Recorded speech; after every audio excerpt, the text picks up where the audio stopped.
demandais qu'est-ce que Michel voulait suggérer en parlant de s'endormir, là.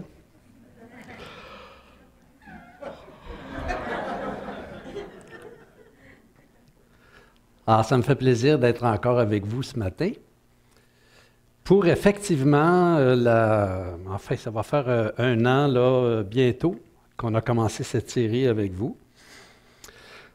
Alors, j'espère que ce n'est pas trop répétitif pour vous parce qu'on revient à chaque mois sur le même thème. Dieu est favorablement disposé à notre égard. Mais si vous avez suivi la série, vous vous êtes rendu compte que ce thème-là, ça nous permet de voir un ensemble de sujets là, qui sont reliés au thème. Hein? C'est comme si ce thème, en fait, ce thème a des ramifications un peu partout dans les Écritures. En fait, c'est un des thèmes. Je veux dire, c'est un des thèmes parce que quelqu'un pourrait dire, oh, mais il y en a d'autres aussi. C'est un des thèmes principaux des Écritures. Et les thèmes principaux dans les Écritures, bien, ils ont des ramifications partout dans l'ensemble de la Bible. J'ai déjà dit à mes étudiants quand j'enseignais les thèmes à l'IBL, je leur ai dit, vous savez, dans la Bible, il n'y a pas beaucoup de choses. Dans la Bible, il y a à peu près 2-3 affaires qui sont répétées de toutes sortes de façons. Évidemment, c'est une exagération. Et si vous voulez me critiquer, vous avez le droit. C'est une exagération, mais c'est juste pour dire que, écoutez, quand on a compris que Dieu est bien disposé à notre égard, que Dieu nous aime, et tout le reste découle de ça. La venue de Jésus-Christ sur la terre découle du fait que Dieu est disposé à notre égard. Je pense vous l'avoir dit, et si je vous l'ai dit, je me répète, mais attendez, il ne faut pas que je me trompe, là. Je le dis comme il faut. C'est pas que Dieu nous aime parce que Jésus est mort pour nous. Jésus est mort pour nous parce que Dieu nous aime. Voyez-vous la différence? C'est presque la même chose.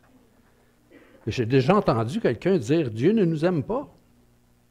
C'est marqué dans la Bible d'ailleurs, Dieu a tant aimé le monde, a aimé le monde. Voyez-vous, a aimé le monde quand Jésus est mort, mais en dehors de ça, Dieu ne nous aime pas parce qu'on est pécheurs. Bien, voyons donc.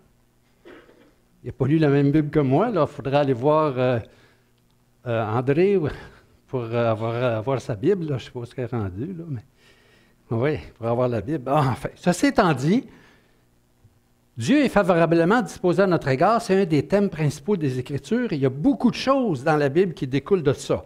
Et parmi ces choses qu'on a regardées, hein, on a vu par exemple quel impact ce thème-là a sur notre manière d'accueillir le salut, sur la confiance qu'on peut avoir en Dieu.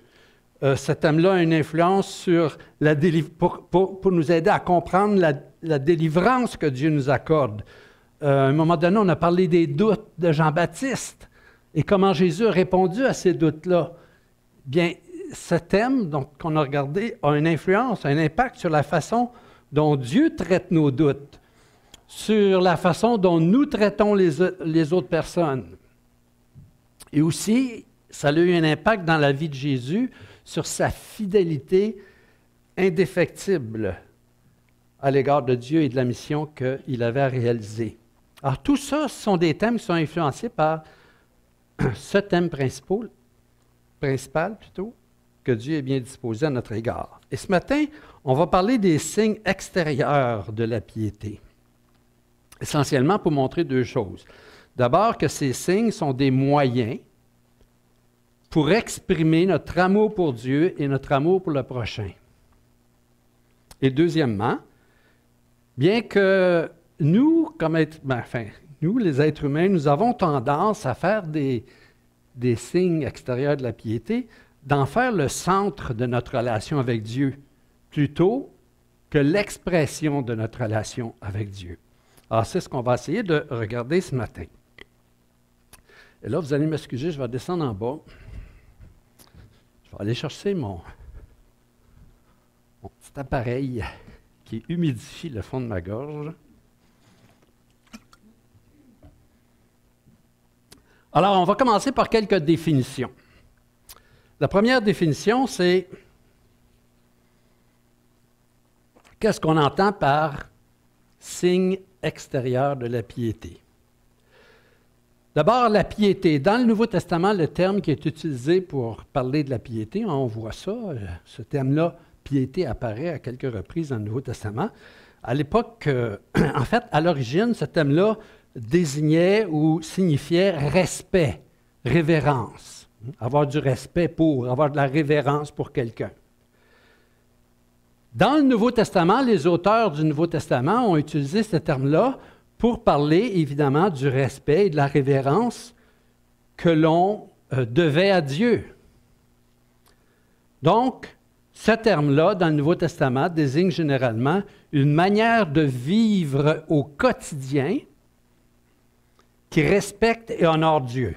Alors, quand il est question de vivre avec piété, bien, nous, on pourrait dire que c'est vivre selon la foi en Jésus-Christ. Comment est-ce qu'on manifeste notre foi en Jésus-Christ? Bien, c'est ça, vivre avec piété. Vivre conformément aux enseignements de Jésus. C'est vivre avec piété. D'ailleurs, l'apôtre Paul a écrit ceci dans l'Épître à Tite. « Car la grâce de Dieu, source de salut pour tous les êtres humains. » Alors, voyez-vous, la source du salut, c'est la grâce de Dieu. C'est cette bonne disposition de Dieu envers nous, a été manifestée.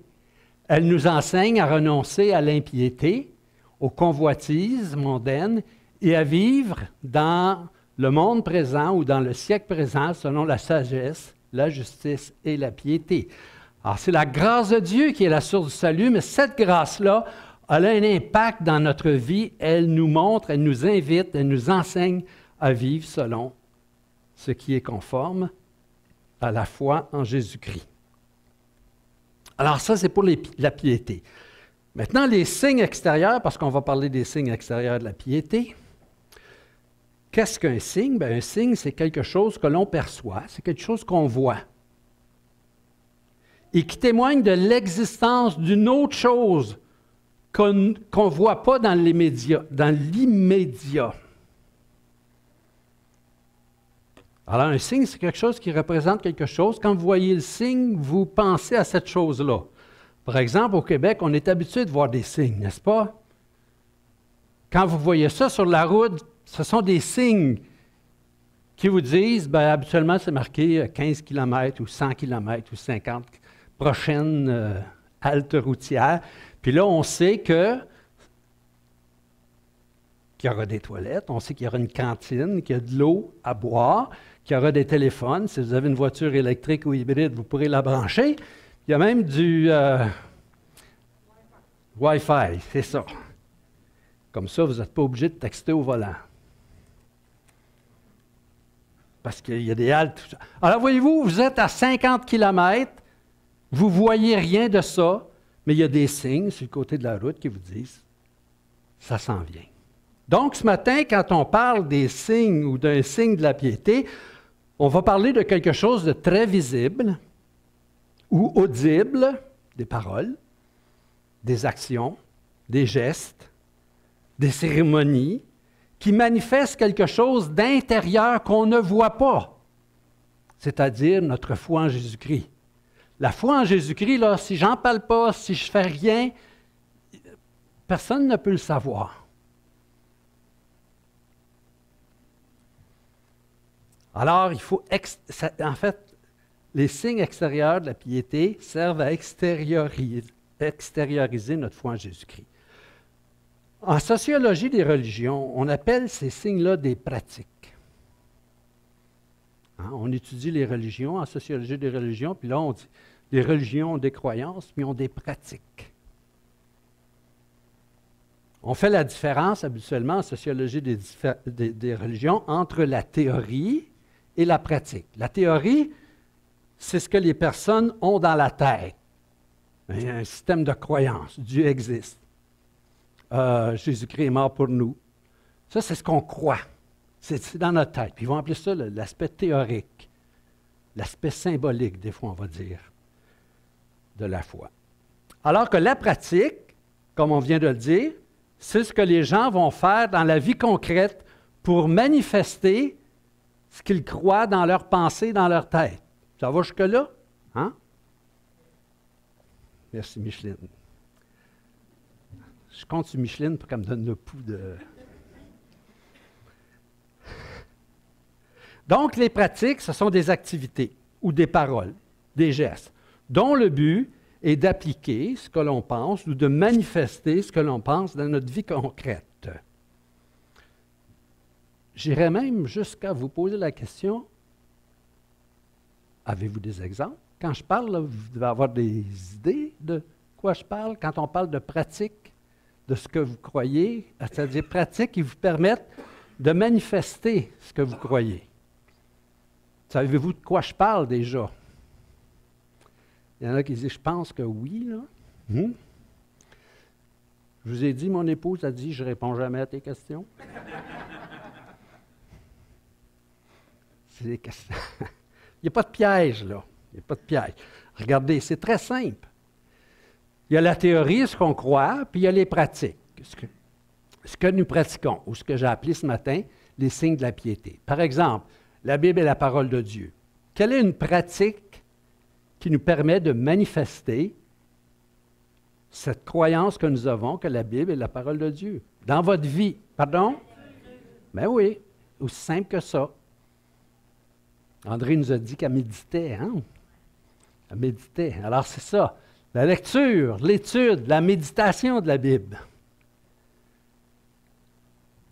Tout à l'heure, j'ai parlé de sociologie des religions. Les gens qui étudient le mouvement évangélique de cette perspective-là vont vous dire une des pratiques importantes dans la vie de l'Église évangélique, c'est la lecture de la Bible, la lecture personnelle. La prédication est au centre de la célébration chez les évangéliques parce que nous croyons que la Bible est la parole de Dieu. Si vous enlevez le fait que, supposons qu'on ne croit pas que la Bible est la parole de Dieu, bien, ça va être autre chose que la prédication qui va être au centre. Pourquoi la prédication est importante? Parce que ça permet de prendre du temps pour réfléchir en communauté à ce que les Écritures disent. Il est possible de connaître Dieu, de faire connaître à Dieu nos besoins. Alors, quelle pratique? Wow, vous êtes bon! Je pense que je vais arrêter ici. Stéphane, pour moi, tu as fait tout le travail pour moi avant, tu as bien enseigné. Puis... Voilà, la prière. Un autre, tu aimeras ton prochain comme toi-même. Ah! Comme aider quelqu'un. Aimer, comment est-ce qu'on aime? Préparer des repas. Bien, regardez, les trousses du MCC que vous faites comme Église, je pense. Hein? Annie est bien impliquée dans ça. Le soutien offert aux organismes communautaires. Je sais, parce que j'ai mes contacts dans l'Église, mais je sais que les femmes de l'Église ont un souper de temps en temps, là, une fois par année, je pense, où vous faites une collecte spéciale pour les organismes communautaires. Bien, c'est pourquoi vous faites ça. C'est parce que vous croyez que, en tout cas les femmes, les hommes, je ne sais pas, ils ne le font pas eux autres. Mais les femmes, vous croyez que ça fait partie de la vie chrétienne. Jésus nous a enseigné d'aimer notre prochain comme nous-mêmes. Dieu est digne de louange. Quelle pratique? La célébration. On a chanté ce matin. Pourquoi est-ce qu'on chante? Pourquoi c'est si important de chanter dans nos milieux? C'est parce qu'on croit que Dieu est digne de louange. On aime ça, louer Dieu, chanter. Alors, voyez-vous, c'est de ça qu'on parle quand on parle des signes extérieurs de la piété. Mais avant d'aller plus loin, il est important de se rappeler notre point de départ. Si vous vous rappelez, quand on a débuté, puis la louange, les cantiques, j'avais oublié de le mettre. On a commencé avec ce texte-là il y a à peu près un an, c'était au mois de mai l'an passé. En priant, c'est Jésus qui dit ça, en priant, ne multipliez pas les vaines paroles, comme les païens qui s'imaginent qu'à force de paroles, oui, ils seront exaucés. Alors ici, l'idée que Jésus communiquait, c'est que les personnes dont il parlait, vous voyez, il y avait des croyances, puis eux, ils croyaient que pour que Dieu leur porte attention, bien, il fallait dire beaucoup de paroles. Alors, ils croyaient qu'il fallait un peu essayer de déranger Dieu là, pour que finalement, il accepte de nous écouter. Alors, l'idée, là, ici, c'est que, en fait, si on adopte la bonne pratique, mais Dieu va finalement porter attention à notre requête ou à ce que nous, on lui demande. Mais Jésus dit, ressemblez pas à ces personnes-là. Parce que votre Père sait de quoi vous avez besoin avant que vous le demandiez.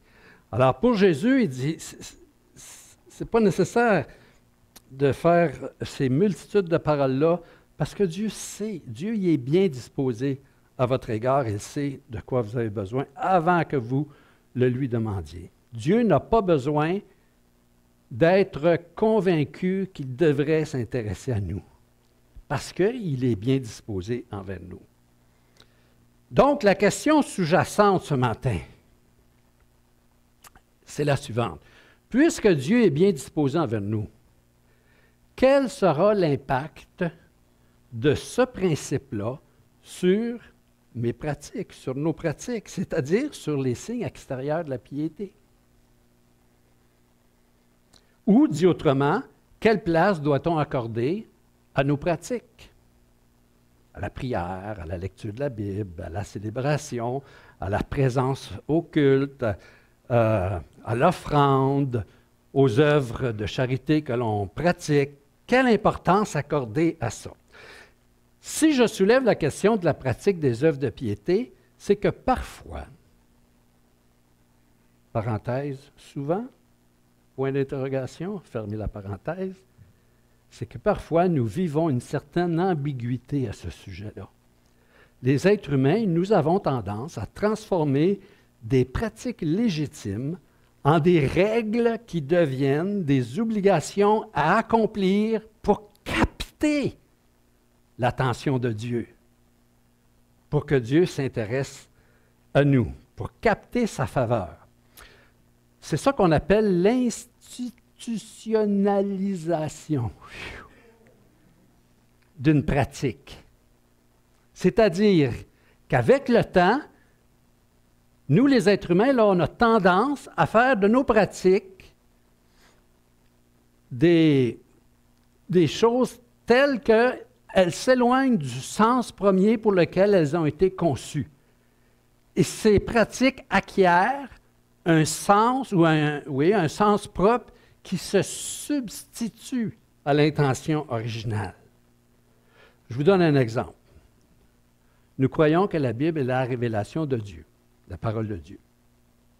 Par conséquent, une des pratiques reliées à ça, vous l'avez dit, c'est la lecture et la méditation quotidienne. Mais il arrive parfois qu'avec le temps, cette pratique s'éloigne de son sens originel, c'est-à-dire se mettre à l'écoute de Dieu. C'est pour ça que nous lisons les Écritures, pour se mettre à l'écoute de Dieu. Mais il arrive parfois que cette pratique-là s'éloigne de son sens originel et qu'elle acquiert un sens qui lui est propre. Et la lecture de la Bible devient une façon de s'assurer la faveur de Dieu.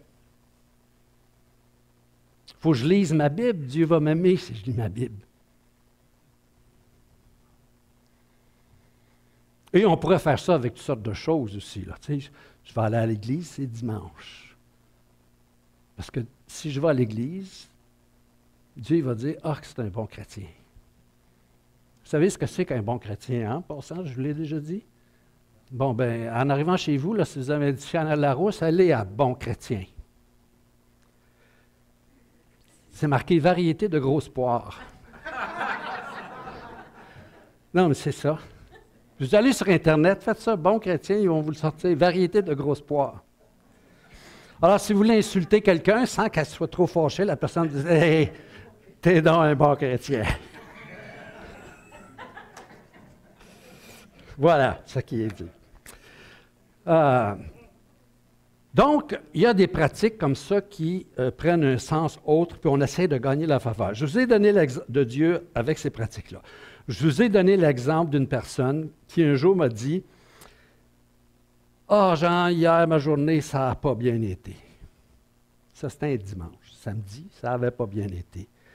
Et là, elle a ajouté comme explication « Je n'ai pas fait mon culte personnel en me levant hier matin. » Voyez-vous? Vous savez ce que c'est que le culte personnel, hein? On fait la lecture et on prie.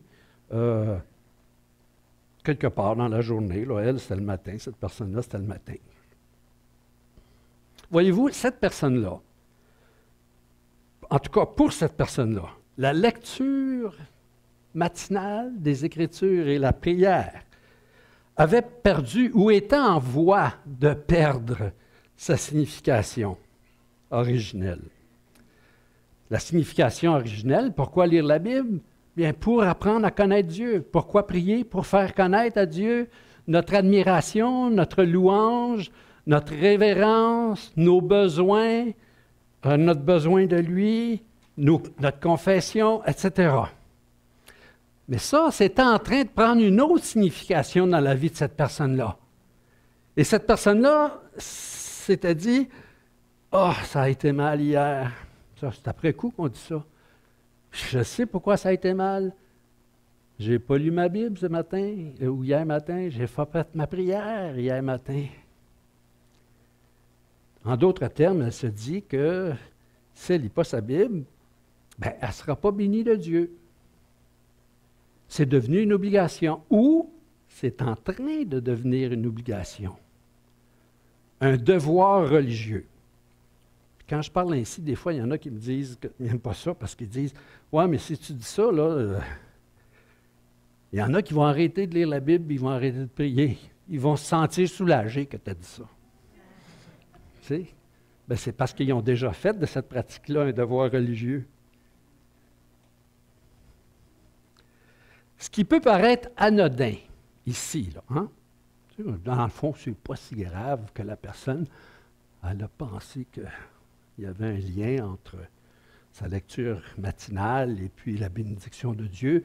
On a tendance bon, ça peut paraître anodin, pas très significatif, mais pourtant c'est significatif.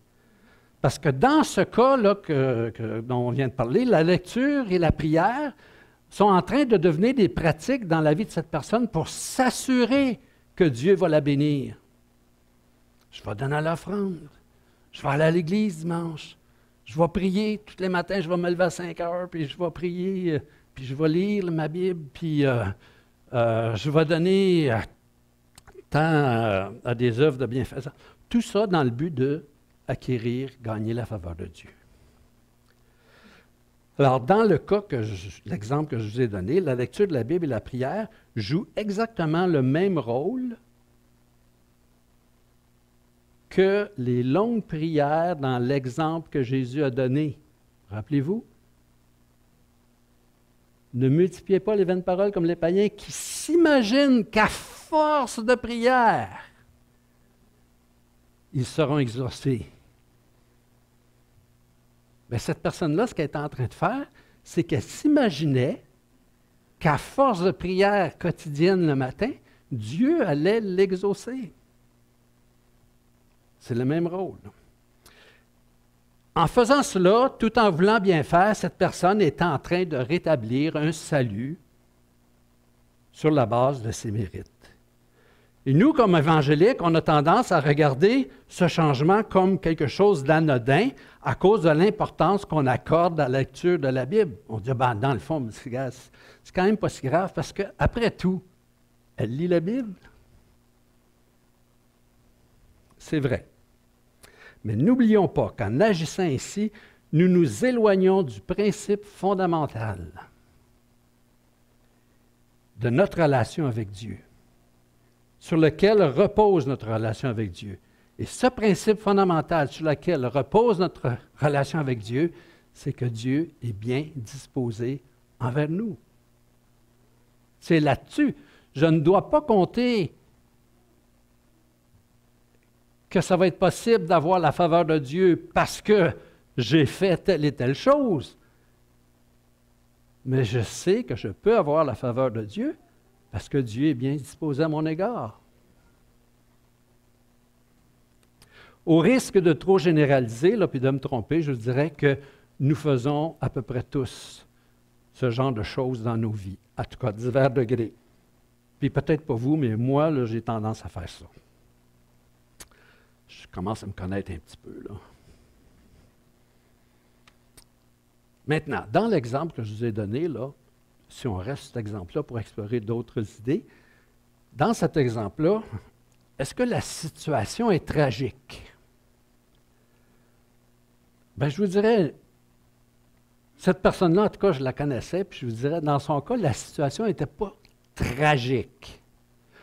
Elle n'était pas tragique, justement, parce que Dieu était bien disposé à son égard, comme il est bien disposé à notre égard. Et que Dieu nous connaît, il sait de quoi nous sommes faits, puis il sait que nous avons tendance à transformer les expressions de notre foi en pratiques obligatoires, en devoirs religieux, puis Dieu est au courant de ça. Par conséquent, bien, je vous dirais que Dieu n'est pas fâché envers nous quand ça nous arrive. Mais ce n'est pas parce que Dieu n'est pas fâché envers nous qu'il faut que je continue des pratiques qui ne sont pas nécessairement bonnes pour ma vie chrétienne, n'est-ce pas? Je dois cesser certaines pratiques ou modifier les raisons pour lesquelles je fais certaines pratiques parce que ça me nuit. Pas parce que Dieu va être choqué après moi. Dieu ne sera pas choqué après moi. C'est juste à me présenter devant lui et dire, Seigneur, je me suis aperçu de quelque chose ce matin. Ça ne m'avait jamais frappé. Mais quand je fais telle et telle chose, dans le fond, là, c'est parce que j'essaie de gagner ta faveur. Je sais que je ne peux pas la gagner. Quand on dit ça à Dieu, il n'est pas choqué après nous. De toute façon, si vous ne voulez pas lui dire, il le sait. Donc, quand on fait ces choses-là, on se prive d'une grande liberté qui a été acquise par Jésus-Christ et à un grand prix. Et nous ne sommes pas les premiers à faire ce genre de choses. Les Galates ont vécu la même expérience. Si vous vous rappelez de l'Épître aux Galates, après un bon départ dans la foi, les gens des églises de la Galatie ont vécu ce genre d'expérience-là. Ils se sont détournés de la grâce de Dieu pour se tourner vers des pratiques par lesquelles ils espéraient gagner la faveur de Dieu. Le contexte de l'Épître aux Galates, c'est qu'il y avait des gens qui s'étaient convertis dans les églises de la Galatie de l'époque, qui s'étaient convertis grâce au ministère de l'apôtre Paul dans ses voyages missionnaires. Et puis un jour, l'apôtre Paul il les a quittés parce qu'il y avait d'autres places à visiter. Et puis il est allé ailleurs. Après le départ de l'apôtre Paul, il y a des gens qui sont allés visiter les églises de la Galatie, des gens qui venaient de Jérusalem. Dans la Bible, on les appelle des judaïsants. Des judaïsants, qu'est-ce que c'était? C'était tout simplement des Juifs qui s'étaient convertis à Jésus-Christ, mais qui restaient très, très, très, très attachés aux pratiques du judaïsme. Alors, ces judaïsants sont allés dans les églises de la Galatie, là où il y avait des non-juifs qui s'étaient convertis. Puis là, ils ont dit à ces gens-là, ouais, c'est sûr, le salut en Jésus-Christ. C'est sûr. Jésus, c'est le Messie. Mais, il ne faut pas oublier la circoncision, les fêtes religieuses juives, les règles alimentaires, les ablutions, pas les ablations, mais les ablutions. Il ne faut pas oublier ces choses-là. Et là, les Galates ont dit, on n'avait pas compris ça. Puis là, ils ont commencé à pratiquer ces choses-là aussi. Puis l'apôtre Paul en a entendu parler. Il y a quelqu'un qui a texté. Ou il a vu ça sur Facebook. Mais l'apôtre Paul en a entendu parler. Et là, il a écrit l'Épître aux Galates pour corriger cette situation-là. Et là, il écrit dans l'Épître aux Galates, puis on va lire 3 sections différentes dans l'Épître aux Galates. Il écrit au chapitre 1, « Je m'étonne », il parle aux Galates, là. « Je m'étonne que vous vous détourniez si promptement de celui qui vous a appelé par la grâce de Christ pour passer à un autre évangile. » Voyez-vous, c'était sérieux pour l'apôtre Paul, là. Rajouter toutes ces pratiques-là à la foi en Jésus-Christ pour gagner la faveur de Dieu, l'apôtre Paul appelle ça un autre évangile. Non pas qu'il y ait un autre évangile, mais il y a des gens qui vous troublent et qui veulent renverser l'évangile de Christ. Le renverser comment? En retournant à la pratique d'œuvres puis en se fiant sur les choses que je fais pour gagner la faveur de Dieu, plutôt que de me fier sur la bonté de Dieu puis sur sa grâce envers moi. Il continue au chapitre 3. Ô Galates dépourvus de sens, qui vous a fasciné? Qui vous a séduit? Aux yeux de qui Jésus-Christ a été peint comme crucifié. Et Paul le savait, c'est lui qui l'avait fait, ça. Voici seulement ce que je veux apprendre de vous. Est-ce par les œuvres de la loi que vous avez reçu l'Esprit ou par la prédication de la foi?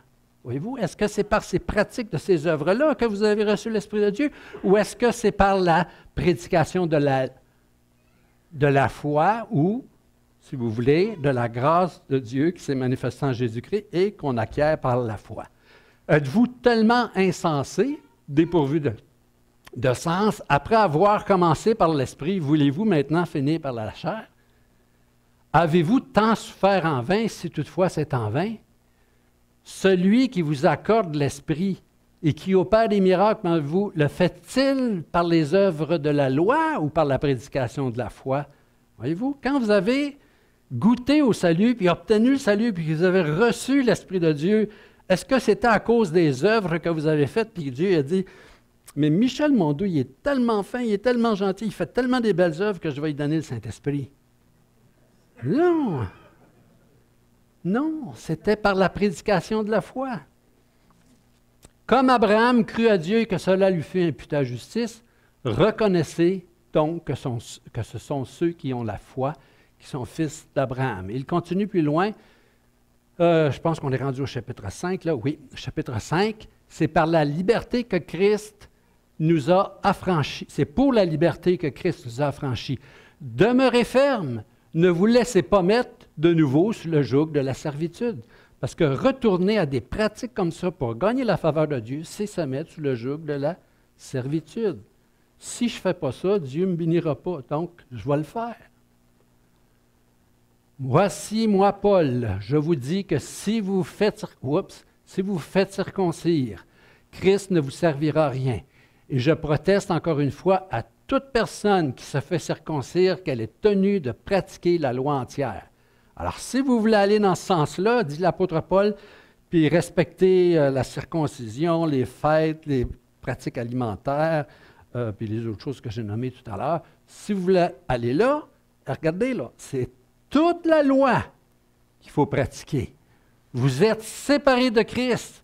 Vous qui cherchez la justification dans la loi, vous êtes déchus de la grâce.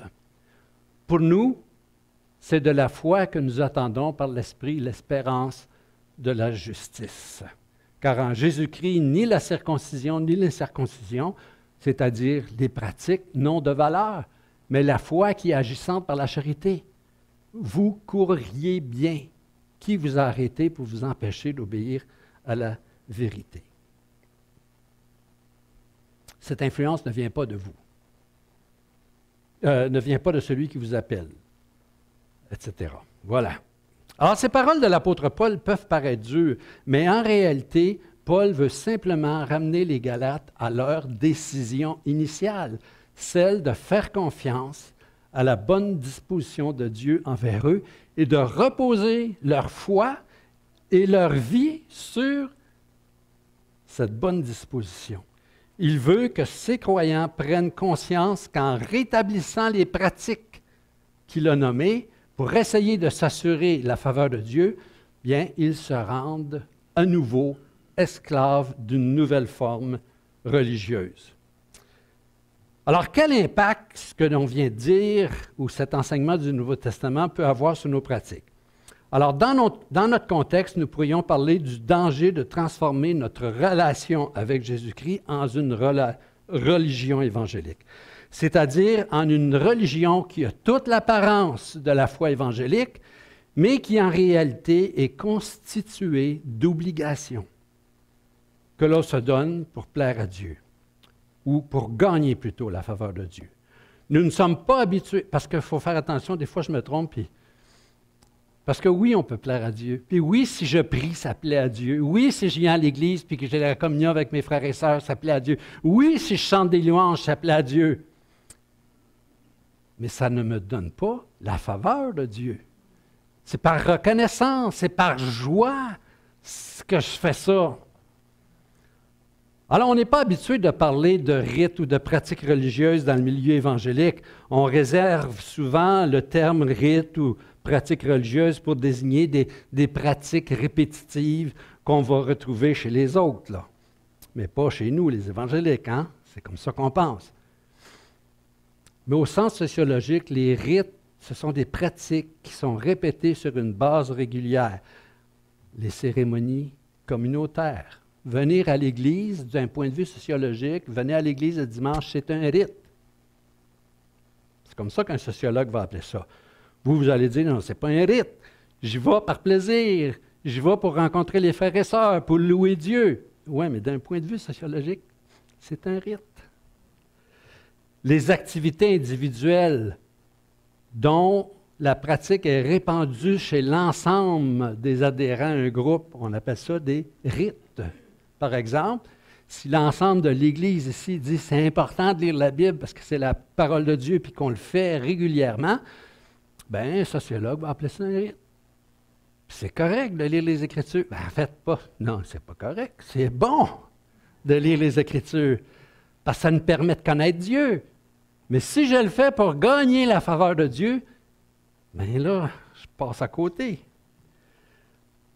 Donc, en ce sens, nos pratiques comme la lecture, la méditation de la Bible, la célébration du dimanche, les petits groupes bibliques qu'on a sur semaine, les prières privées ou communautaires, les offrandes, la louange, la prédication, le baptême, la scène, tout ça, ce sont des rites qui nous servent à exprimer notre foi en Jésus-Christ, mais pas à gagner la faveur de Dieu. Ces pratiques sont très utiles parce qu'elles nous permettent de manifester notre foi en Jésus-Christ. Elles nous permettent d'honorer Dieu, de nous édifier les uns les autres, de prendre soin les uns des autres, de prendre soin du prochain. Alors, je voulais ce matin simplement comparer ce principe, la bonne disposition de Dieu envers nous, qui est la base de notre relation avec Dieu, avec les pratiques que nous avons et qui nous permettent d'exprimer notre amour pour Dieu et notre amour pour le prochain. Alors, ces pratiques nous permettent, comme je l'ai dit tout à l'heure, d'honorer Dieu, de le louer, de lui faire connaître nos besoins. On parle de la prière, de nous édifier nous-mêmes ou les uns les autres. On parle de la lecture de la Bible, le partage des Écritures ensemble, le partage de nos expériences dans nos rencontres de groupe. Ça nous permet de prendre soin les uns des autres, de soutenir la mission. Tout à l'heure, on a parlé de, j'oublie ton prénom, mais ça en va, Florence. Hein? Bien, ça fait partie de nos pratiques, aider des jeunes comme ça. Hein? On donne financièrement pour réaliser la mission de l'Église. Florence va aller comme ambassadrice de l'Église de Saint-Eustache faire un travail pour Jésus-Christ. Ça fait partie de nos pratiques. Mais on ne le fait pas parce qu'on veut gagner la faveur de Dieu. On le fait parce que la faveur de Dieu nous a transformés et qu'on veut que d'autres connaissent cette faveur-là. Malheureusement, on a tendance à renverser l'ordre des choses et à transformer nos pratiques légitimes en règles, en devoirs qui deviennent des obligations difficiles à porter. Et en faisant cela, nous nous privons d'une grande liberté. Alors, la faveur de Dieu nous est acquise, elle nous est accordée parce que Dieu y prend plaisir et non pas parce qu'on a fait notre devoir religieux. Que Dieu puisse nous bénir.